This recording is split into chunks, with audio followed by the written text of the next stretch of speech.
Salam sejahtera bagi kita. Firman Tuhan hari ini Selasa 16 Maret 2021 tertulis dalam 1 Korintus pasal 10 ayat 16 sampai ayat 13. Demikian firman Tuhan. Semuanya ini telah terjadi sebagai contoh bagi kita untuk memperingatkan kita, supaya jangan kita menginginkan hal-hal yang jahat seperti yang telah mereka perbuat, dan supaya jangan kita menjadi penyembah-penyembah berhala, sama seperti beberapa orang dari mereka. Seperti ada tertulis, maka duduklah bangsa itu untuk makan dan minum, kemudian bangunlah mereka dan bersukaria.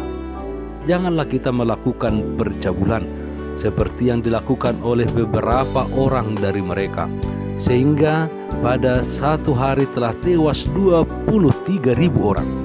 Dan janganlah kita mencobai Tuhan seperti yang dilakukan oleh beberapa orang dari mereka, sehingga mereka mati dipagut ular. Dan janganlah bersungut-sungut seperti yang dilakukan oleh beberapa orang dari mereka, sehingga mereka dibinasakan oleh malaikat maut. Semuanya ini telah menimpa mereka sebagai contoh dan dituliskan untuk menjadi peringatan bagi kita yang hidup pada waktu di mana zaman akhir telah tiba. Sebab itu siapa yang menyangka bahwa ia teguh berdiri, hati-hatilah supaya ia jangan jatuh. Pencobaan-pencobaan yang kamu alami ialah pencobaan-pencobaan biasa yang tidak melebihi kekuatan manusia. Sebab Allah setia, dan karena itu Ia tidak akan membiarkan kamu dicobai melampaui kekuatanmu. Pada waktu kamu dicobai, Ia akan memberikan kepadamu jalan keluar, sehingga kamu dapat menanggungnya. Pertolongan Allah menguatkan kita. Saudaraku yang terkasih, kita pasti tahu sejarah perjalanan bangsa Israel keluar dari perbudakan di Mesir ke tanah kebebasan, tanah Kanaan. Perjalanan yang awal keluar dari Mesir dipimpin oleh Musa, dan sampai ke tanah perjanjian dipimpin oleh Yosua. Perjalanan bangsa Israel ini juga sering digambarkan seperti perjalanan atau arak-arakan orang Kristen menuju surga kehidupan yang kekal. Selama perjalanan di padang gurun tersebut, bangsa Israel sering bersungut-sungut kepada Musa dan juga kepada Allah. Mereka menyesali kenapa mereka mau diajak ke padang gurun untuk mati. Lebih baik bagi mereka tetap jadi budak di Mesir, tetapi mereka bisa hidup. Bagi bangsa Israel, sebenarnya semua telah diperbuat Allah untuk menunjukkan kasih dan penyertaannya kepada umatnya. Allah sudah menunjukkan kuasanya ketika Tuhan mendengarkan jeritan mereka di Mesir dengan membawa mereka keluar dari perhambaan tersebut, dari hadapan Firaun. Dan di padang gurun juga Allah menunjukkan kasih dan penyertaannya kepada umatnya. Tuhan menaungi mereka dengan tiang awan dan tiang api. Tuhan membuka jalan bagi bangsanya dengan melintasi laut yang dibuat Allah melalui hambanya Musa kering, sampai bangsa itu bisa melewatinya. Tuhan memberikan dari surga makanan rohani untuk umatnya, dan Tuhan memberikan kepada umatnya minuman dari batu karang. Walau demikian, yang Allah lakukan bagi umatnya bangsa Israel di padang gurun, tetapi mereka tetap menjadi bangsa yang bersungut-sungut. Dalam Keluaran 16 ayat 2-3 dikatakan, di padang gurun itu bersungut-sungutlah segenap jemaah Israel kepada Musa dan Harun, dan berkata kepada mereka, kalau kami mati tadinya di Mesir oleh tangan Tuhan, ketika kami duduk menghadapi kuali berisi daging dan makan roti sampai kenyang. Sebab kamu membawa kami keluar ke padang gurun ini untuk membunuh seluruh jemaah ini dengan kelaparan. Karena bangsa Israel sering bersungut-sungut tersebut dan meragukan penyertaan, pemeliharaan dan kuasa Allah, Allah tidak berkenan kepada bagian terbesar dari mereka. Mereka banyak yang mati di padang gurun. Bangsa yang sampai di tanah Kanaan adalah keturunan padang gurun atau sering disebut generasi padang gurun. Hanya 2 orang, yaitu Kaleb dan Yosua, yang lahir di Mesir dan sampai ke tanah Kanaan. Musa sendiri tidak sampai ke tanah perjanjian tersebut. Saudaraku yang terkasih, apa yang dialami bangsa Israel di padang gurun kiranya menjadi peringatan bagi kita pengikut Kristus, orang-orang Kristen saat ini, di dalam menghadapi berbagai-bagai pencobaan. Rasul Paulus mengingatkan jemaat Korintus dan tentunya jemaat Tuhan saat ini, janganlah kita hidup seperti nenek moyang bangsa Israel pada waktu mereka di padang gurun. Seperti apa kehidupan mereka? Yaitu supaya jangan menginginkan hal-hal yang jahat, menginginkan sesuatu karena bangsa itu hidup dalam kerakusan. Mereka tidak tenang dan tidak sabar dengan apa yang telah dipersiapkan Allah. Bilangan 11 ayat 4 mengatakan, orang-orang bajingan yang ada di antara mereka kemasukan nafsu rakus, dan orang Israel pun menangislah pula serta berkata, siapakah yang akan memberi kita makan daging? Yang berikut, supaya jangan menjadi penyembah-penyembah berhala, tidak sabar menantikan tuntunan Tuhan. Itulah yang dialami oleh bangsa Israel pada waktu itu, ketika mereka menunggu Musa turun dari gunung begitu lama.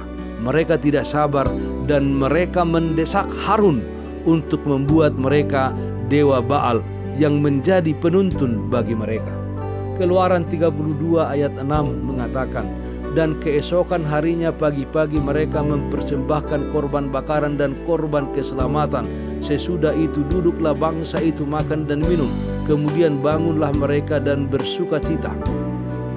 Saudara-saudaraku yang dikasihi Tuhan kita Yesus Kristus, dikatakan juga dalam Bilangan 25 ayat 1 sampai 11. Saya akan baca di ayat 1. Sementara Israel tinggal di Sitim, mulailah bangsa itu berzina dengan perempuan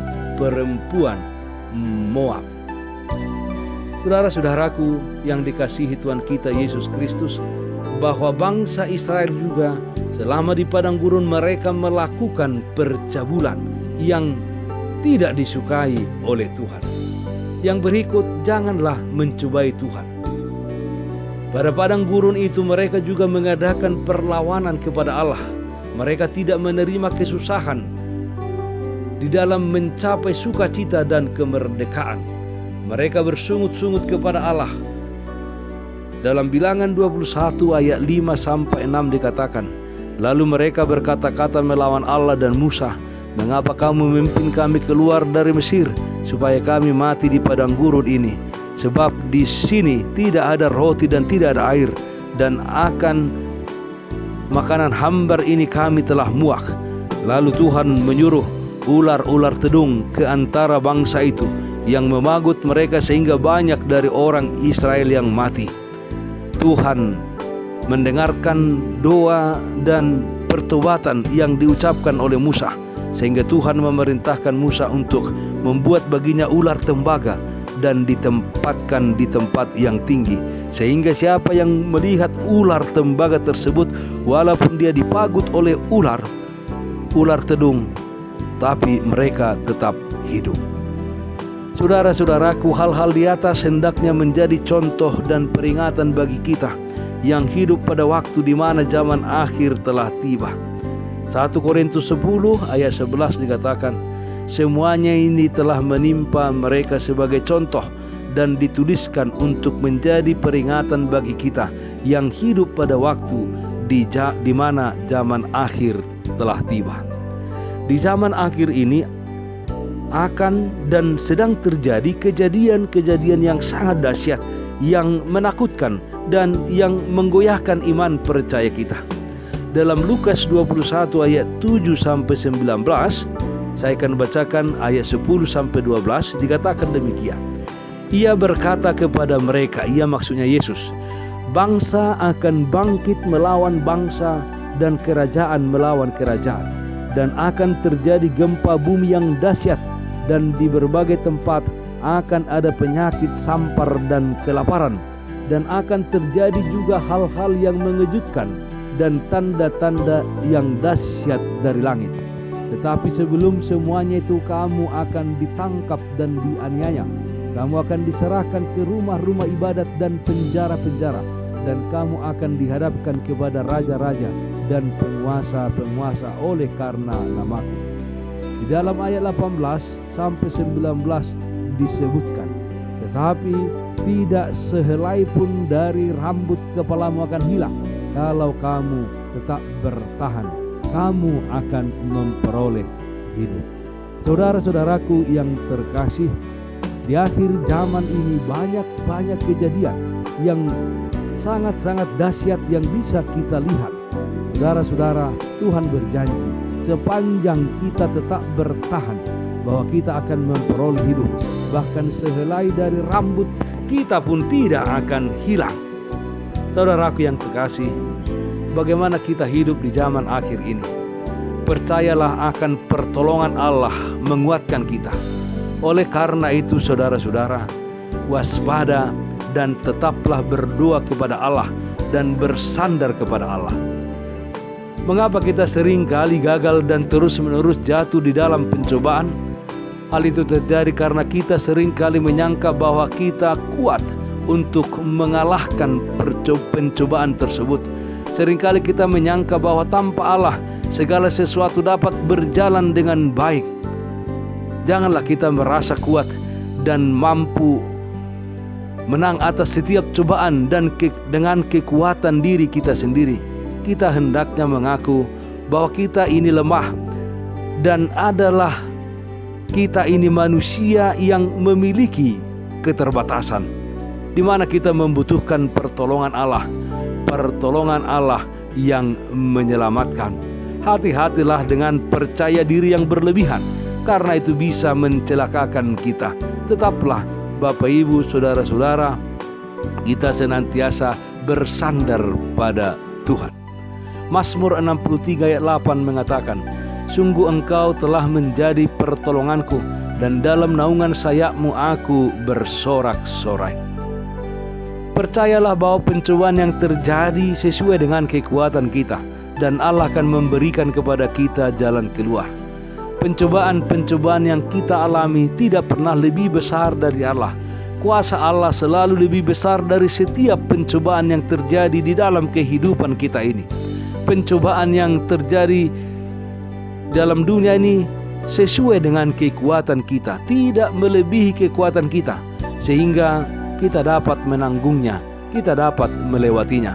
Dan satu hal yang penting yang harus kita yakini dan percayai adalah bahwa kita memiliki Allah yang setia, yang memberikan kepada kita jalan keluar di tengah-tengah kebuntuan, di tengah-tengah setiap pergumulan yang kita hadapi. Tuhan selalu sanggup memberikan jalan keluar terbaik atas masalah dan problema kehidupan yang kita hadapi. Karena itu senantiasalah bersandar dan bergantung kepada Tuhan. Marilah kita memiliki hubungan yang akrab dengan Dia yang adalah sumber pertolongan kita. Pertolongan Allah menguatkan kita. Sehat-sehat di dalam Tuhan.